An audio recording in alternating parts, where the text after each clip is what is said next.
All right, so I just wanted to document a little bit of a neat insight that I had about boundaries in relationships. And so, I'll sort of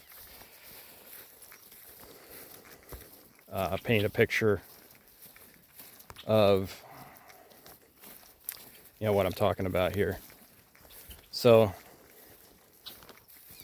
I think a lot of times what happens in relationships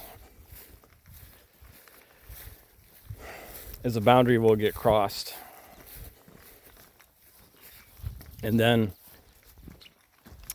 instead of it being acknowledged that the boundary was crossed, somebody will, the person who crossed it, instead of apologizing for the crossed boundary, they try to make up for it in some other way.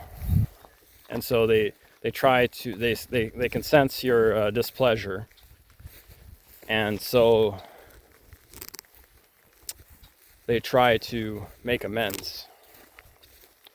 And so this can sort of lead into a cycle of temptation to let the other person cross our boundaries, because in a way,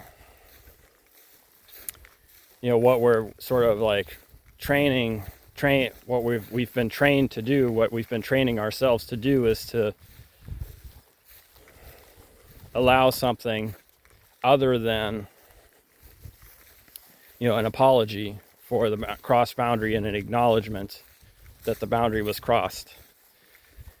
And then we've got this associated, well, if I let them cross my boundaries, then they'll give me this other thing that I like. And so you end up in a situation where now you feel torn about standing up for your boundaries, because you're like, oh, if I explain to this person how they're crossing my boundaries, they might take away the reward that I get for when they cross my boundary. And so now you're at odds with yourself, because you want, in order for you to have a strong sense of self, you need to feel like you have your voice on what makes you comfortable. And yet you're in a situation where you feel like you need to get that comfort somehow, and you're not going to get it by being acknowledged of from your own voice and your own ability to ask for what you want. And instead, what you're doing is allowing yourself to be rewarded on the terms of the other person. And so the real problem here is that you don't feel like you have an adequate voice. And there's a feeling of, and that sort of messes with our sense of reality and our sense of ourselves and our sense of independence. And it makes us feel like we're like a slave to this other person, because this other person won't meet us directly on the real things that we desire from them, because we don't, when we get annoyed with them, they sort of act ignorant, as if they don't understand what we could possibly be talking about. But because they sense like, hey, this person, they're annoyed with me, so I guess that must mean that I need to do something to smooth things over. And so the thing that they will offer you will be something other than the thing that you asked for directly. And so that, this becomes kind of it becomes like,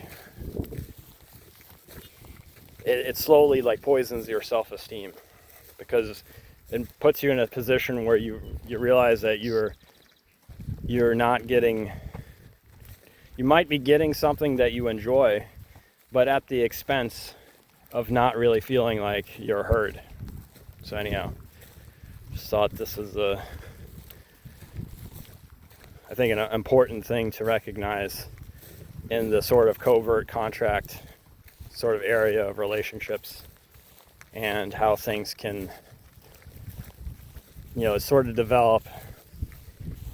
And there is like this challenge that we have to overcome sometimes in when we feel offended.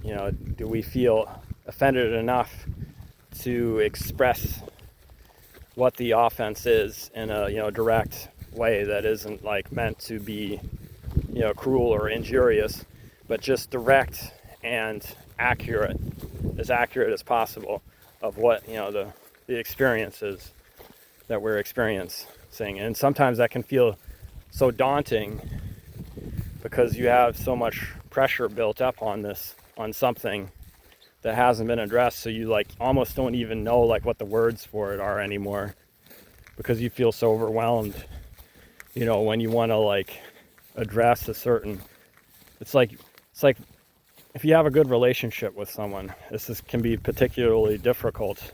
If you have an otherwise good relationship with someone, but you have some issue that is welling up inside of you because they're doing something that offends you, but you have so much charge on it that the only way it feels like you can bring it out is by lashing out and being angry and not making a whole lot of sense. And so that that's another component to this that can make it more challenging. So anyhow, just thought I'd record this, and I'll leave it here. Have a good one.